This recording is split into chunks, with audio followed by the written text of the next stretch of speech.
Hi guys, so today I'm going to be doing my May wrap up showing you all the books that I read in the month of May. So let's get started. So the first two books I read was Red Dragon and The Silence of the Lambs, and they're the first two books in the Hannibal series by Thomas Harris. I have this bind up of the first two books, as you can see, and I've watched the TV show Hannibal. I've seen the first season and I need to watch the second season, but I absolutely love the TV show and I really like the books. They were a lot different than I first thought they would be. I didn't know that they were actually set after the TV show was set. I thought they were going to be set before, so it's really interesting. I enjoyed both The Red Dragon and The Silence of the Lambs, and I rated each book a 4 out of 5 stars. Then I picked up Sophie's Journey by Sally Collins, and it is a story of Sophie, who if you're Australian you probably have heard of her. Her daycare centre was hit by a car and everything kind of went up with flames and Sophie was trapped under the car, and then 2 years later she got hit by another car, and it is a miracle that she survived. So the book is told throughout all these different perspectives that happened to Sophie, you know, people like daycare workers, hospital workers and everything. And whilst I enjoyed that, I felt like therefore we didn't really get too much of the story. We definitely got bits and pieces, but at some points I felt like it was kind of lacking something. So I rated this book a 3 out of 5 stars. And then I read Fangirl by Rainbow Rowell. This is my second Rainbow Rowell book, my first being Eleanor and Park, and I loved this one just as much as I loved Eleanor and Park. Maybe even slightly more. It's definitely one of my new favourite books for the year. It features a girl named Kath who goes to college and she's kind of a loner and not really sociable, and she writes fan fiction. I'm not going to get into really much too more detail about that because I have done a review on it, so if you're interested in that you should check it out when it comes out. But suffice to say, I absolutely loved this one and I rated it 5 out of 5 stars. After Fangirl, I participated in the Read Your Bookshelf-a-thon, which went for a week, and so these are the books that I read in that week. I read Ugly Love by Colleen Hoover. This is a young adult book and it follows a girl named Tate, and Tate moves in with her brother. And while she is moving in, she meets her brother's friend Miles, who all in all seems to be a bit of a twat and they don't really get along. However, they start having casual sex and feelings start turning into something more. I'm not going to get into too much more detail because again I have done a book review of it which should be coming out shortly, but I love this one too and I rated it 5 out of 5 stars. After that I picked up Simon vs. the Homo Sapiens Agenda, which I have done a book review of, so I will leave that down below.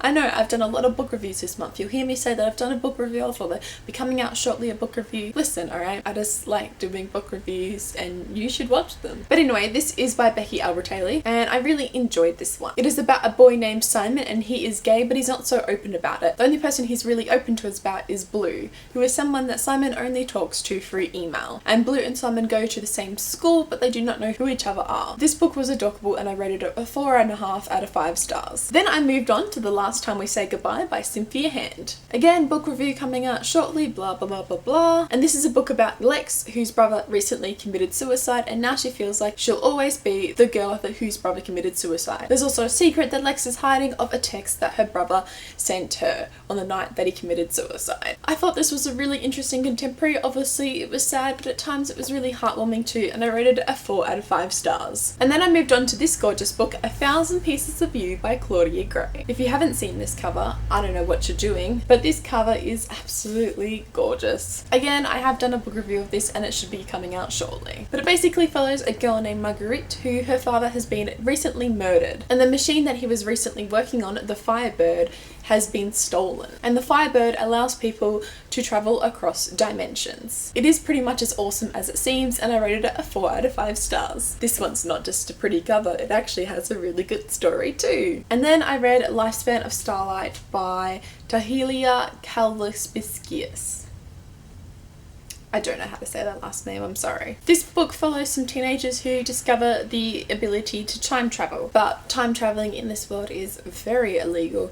It's very dangerous. However, you get such an exhilarating feeling after doing it that they just can't help doing it. It's really addicting to them. It's also set in Australia, in Melbourne, which I thought was really interesting too. However, this book kind of really fell flat for me in some places and therefore I only rated it a 3.5 out of 5 stars. And you will know why when I do my book review of it if you are interested in why it got that rating. I think it was, no, is it a 3 or a 3.5? I think it's actually a 3. I don't know. Watch my review and you'll see what I rated it. And then the readathon was over and finally I could go back to reading, you know, just for fun, even though the readathon was for fun, so I don't know what I'm saying anymore. But because my sleep schedule was kind of mucked up after that readathon, I kind of slowed down on the reading for the rest of the month and only finished 2 more books in that month. At first I thought Fangirl was going to be my favourite read of the month. I absolutely loved it. But then this came along. A Call of Thorns and Roses by Sarah J Maas. This book was absolutely fantastic. Oh my gosh, I absolutely loved it. I just cannot rave enough good things about this book. It is about a girl named Freya who one day kills a wolf because she hunts for her family to survive, and the wolf's there, and so she kills it because that's what she is. She's a huntress. However, the wolf was actually a fairy, and Freya discovers that she has to now go live with the fairies, as that is the punishment for killing one of them. And Freya hates the fairies. The fairies are meant to be these really, really evil people, and Freya's not too happy about it. And Freya also wants to go back and help her family. This story is also a Beauty and the Beast retelling, and I absolutely love Beauty and the Beast, so yay! I do go into a lot more detail about this book in my book review, which should be coming out shortly, but suffice to say, I absolutely loved this book, and I rated it a 5 out of 5 stars. Why am I doing this? Go check out this book, basically. That's what this means. And then I read the last book of the month, which I actually ended right before the first ticked over of June, and it was Feeling Sorry for Celia by Jacqueline Moretti? I don't know. I'm sorry. You know I'm horrible at pronouncing authors' names. We should know this by now. I read this one as I went to the Reading Matters public day for YA on Sunday, which I will leave a link to down below of my vlog for that day. For some reason my camera was flickering in some clips of it.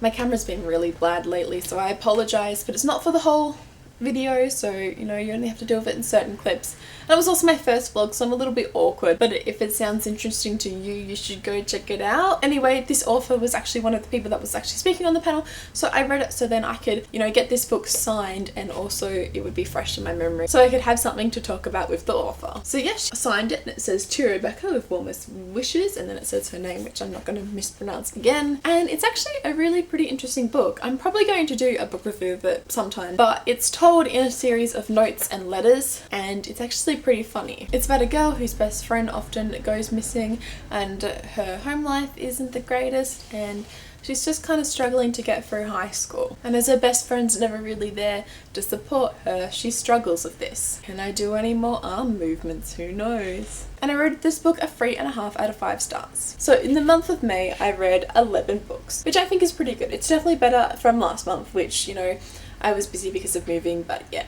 Oh my gosh, I'm balancing it all in one hand. Oh my gosh, this is heavy. It's alright, I'm gonna do it. I'm gonna do the rest of the video like this, because I'm strong. No, now a car's moving. Hurry up, car, this is heavy. Oh god, this is, oh god, okay, just calm down. Okay, we can do this. So that is what I read. Oh my gosh, no! Oh, no.